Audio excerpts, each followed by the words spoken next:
7h, 9h.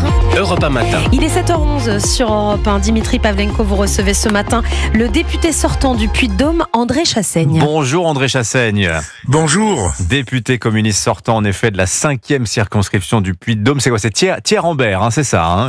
Voilà, Thiers-Ambert et puis aussi une partie de la Limagne, une grande partie de la Limagne à côté de Clermont-Ferrand qui a une terre agricole. Voilà, candidat André Chassaigne à votre réélection pour un 6e mandat consécutif, c'est ça? Vous êtes une espèce en voie de disparition à l'Assemblée là, non? en quelque sorte. Mais c'est vrai que mes amis ont proposé que je sois un nouveau candidat parce que il y a indéniablement un enjeu important sur notre circonscription qu'on tient à conserver avec une conception du travail de député qui serait pas forcément la même pour un député absent du territoire. Vous êtes d'ailleurs en circonscription cette semaine, c'est pour ça que vous n'êtes pas en studio à Paris. On entre dans la seconde et dernière semaine de campagne, André Chassaigne. Bon, j'imagine, on va aller droit au but, j'imagine que vous avez écouté Jean-Luc Mélenchon samedi. Voilà ce qu'il a dit à la télévision pour les auditeurs d'Europe 1. Écoutez. Moi, j'ai l'intention de gouverner ce pays. Quant à M. Glucksmann, il dit on sait qui ne sera pas. Ah, mais M. Glucksmann, il faut pas parler comme ça trop vite, on va discuter. Voilà, il a l'intention de gouverner ce pays, Jean-Luc Mélenchon. C'est donc lui que vous allez proposer à gauche comme Premier ministre si le nouveau Front Populaire l'emporte le 7 juillet?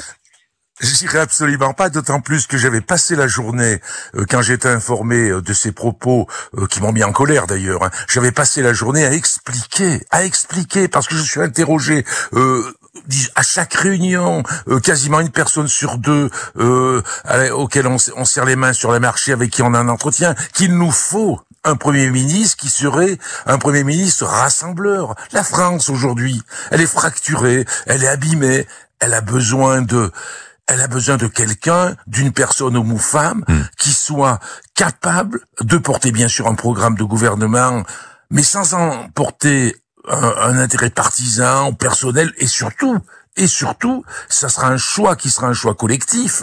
Or, les candidatures ont été rééquilibrées et les organisations qui sont membres du nouveau Front Populaire et les députés choisiront collectivement. Je suis vraiment très remonté sur le fait que certains ne veuillent, comme Jean-Luc Mélenchon, s'autoproclamer. C'est pas ça notre démarche. C'est une démarche au contraire d'apaisement que l'on veut avoir. C'est ce que j'explique et je vous le dis. Donc il n'est pas rassembleur, Jean-Luc Mélenchon, à vous écouter, André Chassaigne. Pourquoi ça coince avec lui?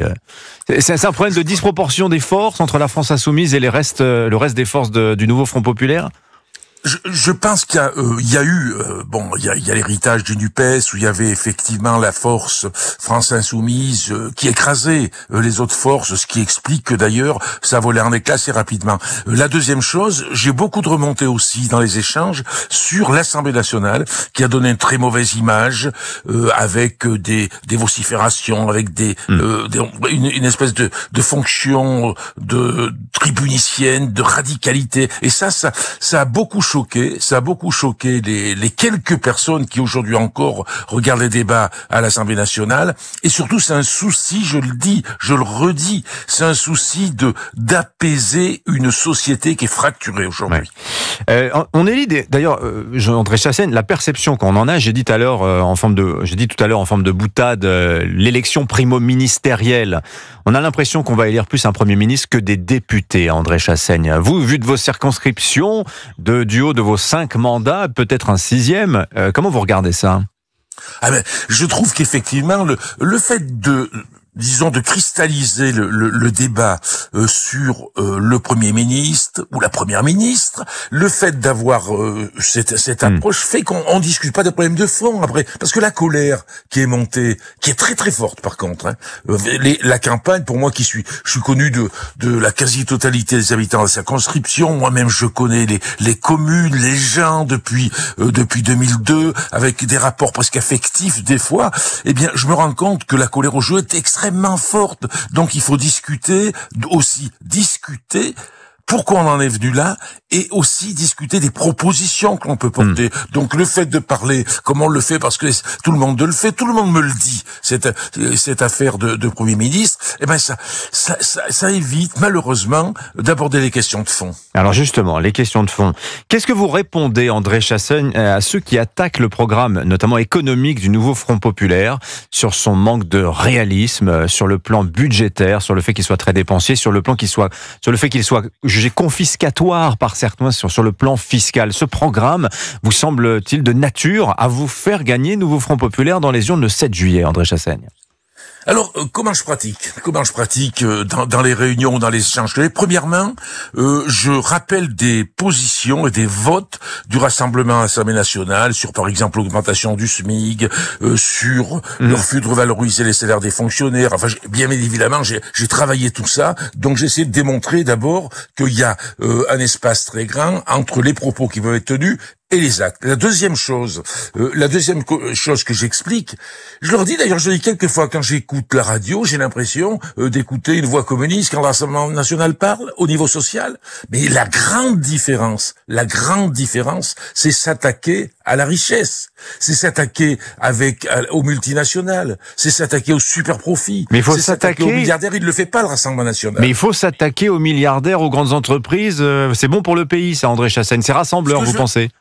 Je le pense, c'est-à-dire quand je dis attaquer, j'ai peut-être des mots qui sont trop forts, mais la réalité c'est que mettre en place des mesures fiscales, et c'est d'ailleurs porté assez largement, et dans d'autres pays on voit que ça se fait, mettre en place des mesures fiscales pour aller chercher l'argent chez les milliardaires qui ont envoyé par exemple les dividendes qui ont éclaté cette année avec 150 milliards d'euros, on se dit, excusez-moi d'utiliser cette expression, il y a quand même du pognon, il y a du grisby, comme on dit, qu'on peut aller récupérer à quelque part. Et ça, ce discours qui conditionne le caractère réaliste de ce qu'on propose, eh ben, il n'est pas porté par l'Assemblée nationale.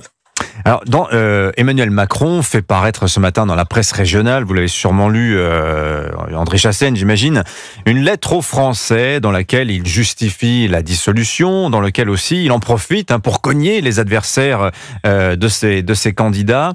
Et il reproche notamment à la gauche son manque de clarté sur la laïcité et l'antisémitisme. André Chassaigne, qu'est-ce que vous répondez à ce que dit Emmanuel Macron? Quand j'écoute ça, je vous le dis pratiquement avec émotion, je suis blessé.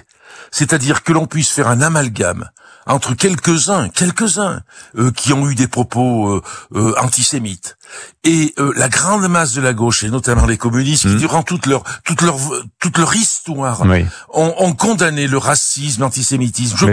Mais faites le ménage, André Chassaigne, faites le ménage, faites les taire, si ça vous pose un problème. Oui, mais je pense qu'il faut faire le ménage. On a deux outils. Un outil tout de suite où il y a une charte qu'on a proposée à la signature, que les candidats doivent signer. Deuxièmement, LFI ne l'a pas signée, cette fameuse charte. LFI ne veut pas la signer, cette fameuse charte qui est présentée par Raphaël Glucksmann.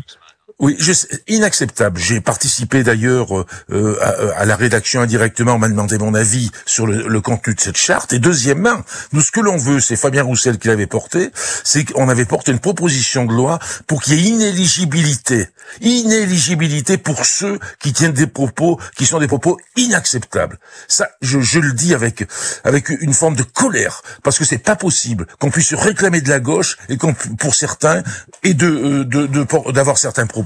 Et là-dessus, c'est quelque chose qu'on nous reproche. Je réponds de cette façon, pas d'ambiguïté. Les antisémites, eh ben, il faut les éjecter. Merci beaucoup, André Chassaigne, d'avoir répondu aux questions d'Europe 1. Vous êtes candidat, donc, dans la 5e circonscription du Puy-de-Dôme, face, je vais donner leur nom, Véronique Bastet pour Ensemble, Gabriel Capron pour Lutte ouvrière, Brigitte Carletto pour le Rassemblement national, vous-même pour le Parti communiste français et Yves Courtaliac pour les Républicains. Merci André Chassaigne, bonne journée. C'est moi qui vous remercie.